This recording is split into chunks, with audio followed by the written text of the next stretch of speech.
ಕರ್ನಾಟಕದಲ್ಲಿ ನಾವು ಕಾಂಗ್ರೆಸ್ ಪಕ್ಷ ಯಾವ ತರ ಇದೆ ಅಂತಂದ್ರೆ ಎಲ್ಲ ಜಾತಿ ಎಲ್ಲ ಧರ್ಮದವ್ರನ್ನು ಕೂಡ ಒಳಗೊಂಡಿರ್ತಕ್ಕಂಥ ಪಕ್ಷ. ಈಗ ರೈತರು ಯಾವ ಪಕ್ಷಕ್ಕೆ ಸೇರಿದವರು? ರೈತ ಸಂಘಗಳು ಮಾಡ್ಕೊಂಡಿರ್ಬೋದು, ಬೇರೆ ಪ್ರಶ್ನೆ. ಯಾವ್ದಾದ್ರು ಪಕ್ಷಕ್ಕೆ ಸೇರಿ ಯಾವ್ದಾದ್ರು ಪಕ್ಷದ ಆಸ್ತಿನ ಅವರಿಗೆ ತೊಗರಿ ಬೆಳೀತಾರೆ, ಕಬ್ಬು ಬೆಳೀತಾರೆ, ಮೆಕ್ಕೆಜೋಳ ಬೆಳೀತಾರೆ, ಆಮೇಲೆ ಹೆಸರು ಬೆಳೀತಾರೆ, ಗೋಧಿ ಬೆಳೀತಾರೆ. ಇವೆಲ್ಲ ರೈತರು ಬೆಳೀತಕ್ಕಂಥ ಪದಾರ್ಥಗಳು. ಕಬ್ಬು ಬೆಳೆಗಾರರಿಗೆ ಸಹಾಯ ಮಾಡಿದವರು ಯಾರು? 2 ಸಾರಿ ನಾವೇ ಇಲ್ಲ, ನಮ್ಮ ಸರ್ಕಾರನೇ ಇಲ್ಲ. ತೊಗರಿ ಬೆಳೆಗೆ ಮಾಡಿದವರು ಯಾರು? ನಮ್ಮದೇ ಸರ್ಕಾರ ಅಲ್ಲ. ಮೆಕ್ಕೆಜೋಳಕ್ಕೆ ಮಾಡಿದವರು ಯಾರು? ಏನು ಶಿವಾನಂದ ಪಾಟೀಲ್ ಇಲ್ಲೇ ಇದ್ದಾರೆ. ಮೆಕ್ಕೆಜೋಳಕ್ಕೆ ಮಾಡಿದವರು ಯಾರು? ನಮ್ಮದೇ ಸರ್ಕಾರ ಅಲ್ಲ. ಅವರೇನು ಇಂಥ ಜಾತಿ ಅಂತ ಇಲ್ಲ. ರೈತರು ಅಂತಂದ್ರೆ ರೈತರು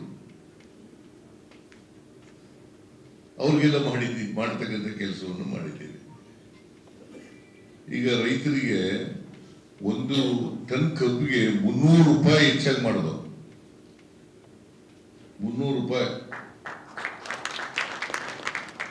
ಮೆಕ್ಕೆಜೋಳಕ್ಕೆ 2400 ರೂಪಾಯಿ ಫಿಕ್ಸ್ ಮಾಡಿಬಿಟ್ಟಿದ್ರು ಕೇಂದ್ರ ಸರ್ಕಾರದವರು. ಅದಕ್ಕೆ 200 ರೂಪಾಯಿ ಒಂದು ಕ್ವಿಂಟಾಲ್ಗೆ 200 ರೂಪಾಯಿ ಕೊಟ್ಟರು. 200 ರೂಪಾಯಿ ಕೊಟ್ಟರು.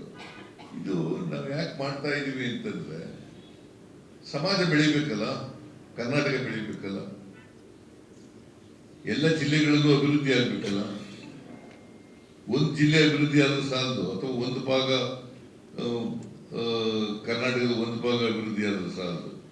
ಹಿಸ್ಟಾರಿಕಲ್ ರೀಜನ್ಸ್ ಇಂದ ಕೆಲವು ಭಾಗಗಳು ಜಾಸ್ತಿ ಬೆಳೆದಿದ್ದಾವೆ, ಕೆಲವು ಭಾಗಗಳು ಬೆಳೆದಿಲ್ಲ. ಈಗ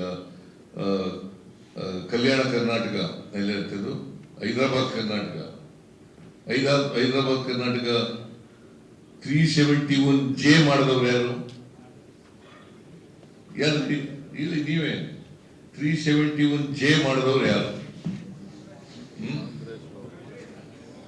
ಕಾಂಗ್ರೆಸ್. ಇದೇ ಇವರು ಅದ್ವಾನಿ ಅವರು ಉಪ ಪ್ರಧಾನಿ ಎಸ್.ಎಂ. ಕೃಷ್ಣ ಅವ್ರ ಕಾಲದಲ್ಲಿ ಒಂದು ಪತ್ರ ಬರೀತಾರೆ, 371J ಮಾಡಿ ಅಂತ ಹೇಳಿ ಪತ್ರ ಬರೀತಾರೆ. ಅದಕ್ಕೇನು ಉತ್ತರ ಕೊಟ್ಟರು ಗೊತ್ತಾ ನಿಮ್ಗೆ?